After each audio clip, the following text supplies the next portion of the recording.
externally. And football's different. I don't think you should have that. You should have that sort of, it should have been a case of we want to see an improvement on last year. Even if it was that one-liner. Yes, it would have frustrated people because that could have meant 7th. But you could have said European qualification is a must. Or hold yourself to something. Facts. That's a good way. And I think that's where even Edu, for me, Arteta and Edu, their PR or how they talk to the public is improving. I've seen an improvement, but that's where maybe you need to be quite coordinated. The next question is from, I think, Zeddy. Why is my mouse not working? Oh, here we go. Zeddy has said, bearing in mind that United are likely to get a new top gaffer in, Newcastle have money, and Spurs have a proven top manager, what do you feel is the likelihood of Arsenal staying competitive in the coming seasons? Do you think sustainable top 4 finishes and deep runs into the Champions League are possible, knowing how inconsistent our squad is? Listen, man, there's so many variables there. Trust me. Because you're saying Tottenham have got a top manager. His contract expires at the end of the season. Football's a crazy old world. And he's showing impatience. It could be Conte at United. Please not. Harry Kane could be going with him. Harry Kane and Heung-min Son, they must be fed up by now. They obviously want out. They've tried in the past, especially Kane. They obviously want out. Tottenham could be a very different kettle of fish next season. But what could salvage everything for them is a top 4 finish. That's why Arsenal need to make sure that it's not them, it's us. It won't be as damaging if it's United, but it will be hugely damaging to Arsenal if we're outside of those top 4. If we want to really compete and have those long runs into Champions League and sustain and compete for top 4 on a sustainable basis, we need Champions League this season. Because we've seen the impact in terms of Vlahovic, for example, not wanting to come to us. We've seen the impact. And it's only going to get harder to attract that talent if it carries on like this. To kind of add a mini question onto that, obviously Arsenal's always Arsenal and all of that stuff, and I do think we can attract players and whatnot. But do you feel, because maybe Arteta wasn't necessarily known as a player in Zidane's case, who went on to do great things, do you feel maybe players are getting younger? Do you think we're losing not a touch of class or attractability, but do you think it's we're unable to really attract players, or we're starting to struggle? That potential Arsenal magic might be wearing off. Yeah, I think it's definitely diminished. There's still an enormous amount of magic with Arsenal. Don't get me wrong. There really, really is. We've signed some top players when we haven't been in the Champions League, right? And coveted players as well. But the point is, I think we have to be realistic. The best players want to play Champions League football. And anytime you're not in the Champions League, it might make your attractiveness go from Arsenal might be a 9 out of 10 to an 8 out of 10 or a 7 out of 10. So, yeah, we're still, let's say, by far more attractive than vast majority of clubs, but not as attractive as we have been in the past. Facts, man. And that's a great way of answering it. Matt has said, if we did get Isaac, do you think our attacking lineup will be too young, all 21 and under? Great question, really. Yeah, look. I think yes, to be fair. And no. On one hand, I feel like saying if you're good enough, you're old enough. But this is where I talk about the business end of the season. Where you need a squad. And also you need to be able to deal with unbelievable pressure. It's not a case of, you go out on the pitch in the first 10 games of the season. It shouldn't be different because it's 3 points, first 10 or last 10. But it's very, very different when you're looking over your shoulder. Oh man, they won yesterday. We have to win today. There's all that pressure. There's all that expectation, and it builds into a crescendo. You live it for 9 months. It gathers. It becomes bigger. It's not eats away at you. Yeah, it really does. It's not that each game is its own game. It gathers it to a critical mass at a point where some players just fold. Some man crumble. Yeah, and you need to build up that robustness as an experienced professional. And when you are all quite young, it can be quite tough. There are special characters out there that I feel like can deal with that. When I look at Martin Ødegaard, for example, I feel like maybe because he's been in such huge environments already, he seems very consistent in terms of the way he approaches things and that sort of thing. Because he's been doing that since 16. You're 100% correct. And I really feel like you can see that in him, but I think it's a valid point. It is a risk. And then you couple that not only with what I'm talking about, but being a big money signing as well, that triples that joining pressure. mid-season too. And with all fans potentially unrealistic expectations on Isak, who is still developing. And that's where I think it's a squad game, because I'm all for getting at Isak, especially because there's no Vlahovic, playing Martinelli up front. But I've always said sometimes there's going to be games where, you're just going to need Lacazette, a quote unquote, a grown man physically just where he's at. You're going to need that pressure. So I think it's a squad game. So I do think you'd need something else. I just feel... I like how, during the destruction of Arsenal, we've seen players thrive. But for me, I would just like to get to a place where our young players, not just necessarily the Halem ones, people can just thrive in healthy circumstances. Like, they can look to the left and right and believe in their senior individuals and senior teammates. But I don't know if that's the case. King has said, who do we blame for lack of investments in January? Is it Edu or Arteta targeting the wrong players, or is it lack of funds from the owner? Well, no, I don't think it could be lack of funds, because we've just been in for Vlahovic and we know that factually.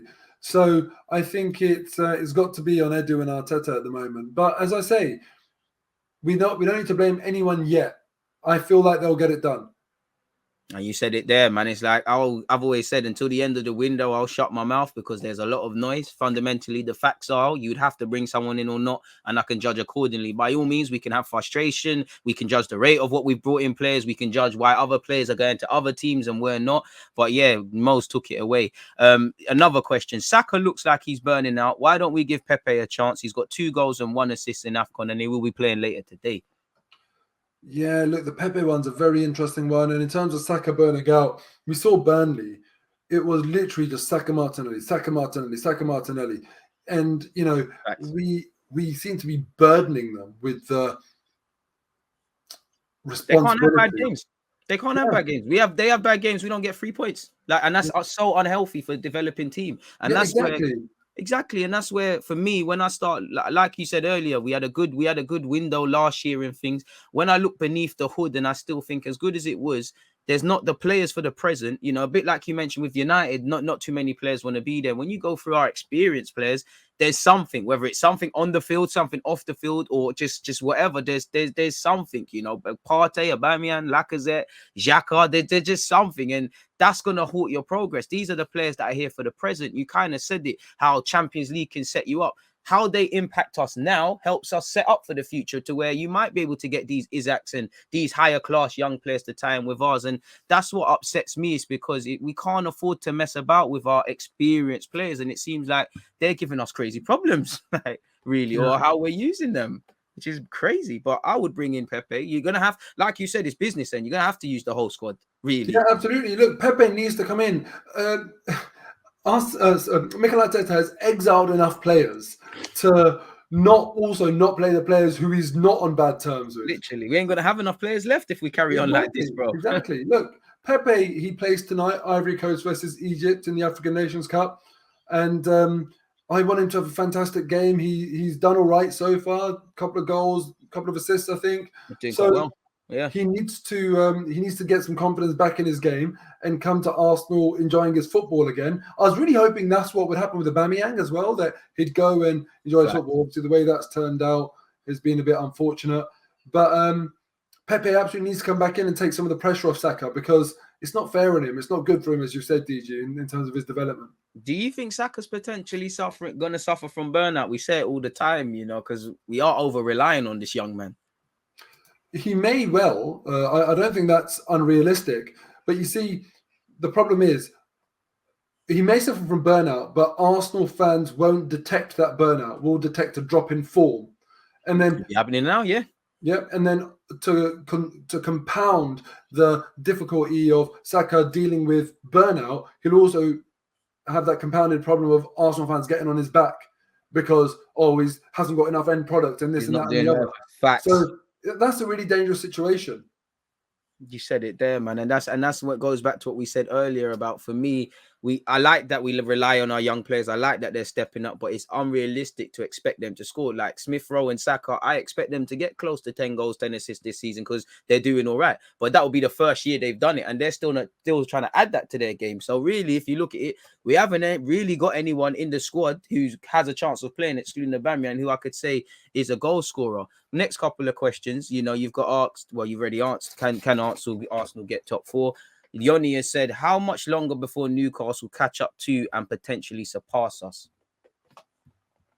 Boy, that is a really horrible question to even Want have them to to get relegated now, to be fair. Yeah, I mean, I really hope they get relegated. I'm desperate for them to get relegated because yeah, it might be it would delay it by a year, really. Yeah, they're not just here to take part, are they? They're here to try and take over, and it's a matter of time. And that's what scares me. But if you really want a timeline, I'd say realistically, I'd say within 5 years. I'd say 4 or 5 years. So Arsenal need to get their act together, man. Act together. Last question. Amir has said, how much investment is needed to get back into the Champions League and win it? And he said, we can only dream. You need world-class players, isn't it? You got to... Yeah. I think with all due respect, that question is being asked about 4 or 5 years early. We have got a long way to go before we're thinking about winning the Champions League. First, let's become a Champions League team. Then let's become a knockout Champions League team where we're consistently in the knockout stages. Facts. The levels, the difference in quality levels when you get to the latter part of that Champions League. Sometimes I watch those games sometimes where even it might be Liverpool and Man City in those, and you see them in the league week in, week out, but they raise their game because they have to, because you're playing PSG, you're playing Bayern Munich, and you look at those, it's just like perfection all the time. Every pass is just like perfect, but the reason why you don't break the other team down is because the defending is also perfect. It's just literally, it's a game of chess. Yeah, borderline perfection meets borderline perfection, and we are so far away from that. This is it. And you said it. I mean, we don't know what respectfully, Arsenal, we don't know what we're going to do 2 games on the spin. So we don't know what we could do for however many games from the group stages to the final. As Mo said, and fundamentally for me, until we can say we're a top 4 team in the same way, if we said who's going to probably qualify for Europe this year and next, Liverpool and City probably a shoe-in. You'd probably throw Chelsea in there unless something crazy happens. Arsenal, Spurs, it's subjective, really. So that's that, man. And obviously, last question to it's kind of the same question, but I don't want to leave him hanging. Does Mikel Arteta deserve a 2-year contract? We kind of answered it. We don't know. See, and I think that's a really fair answer. I'm not going to say no. I'm not going to say yes, because the season has been completed. We will know when the season's completed. So the sensible thing to do is wait till you know. And that's what the club hierarchy should be doing. And Mo said it there. I just feel with Arsenal fans and Arsenal in general, we're too desperate, I feel, to find a conclusion that Arteta is or isn't the guy. It's okay to not be sure. I feel there's plenty of reasons for them to give him the deal in long-termism and all of those sort of things. As Mo has said, there's plenty of reasons not to. And there's a lot of, I feel, Arteta gets... he doesn't get enough praise for things he should get praised for, and I feel we go OTT for things that he shouldn't get praised for. So end of the season, if we can keep seeing these building blocks with the young players and the system and all of that sort of stuff, if we can finish in the European place or somewhere respectable, then this obviously helps. And to be fair with you, if you ask that question from maybe August to maybe September, the answer would unanimously be no. If you asked that up until the turn of the year, there'd probably more people would have said yes. So narratives change throughout the season. We can only deal with the facts, and we can only really see progression and facts in May, really. So that's how I would answer that, really. In fact, sorry, Mo, there's one last question.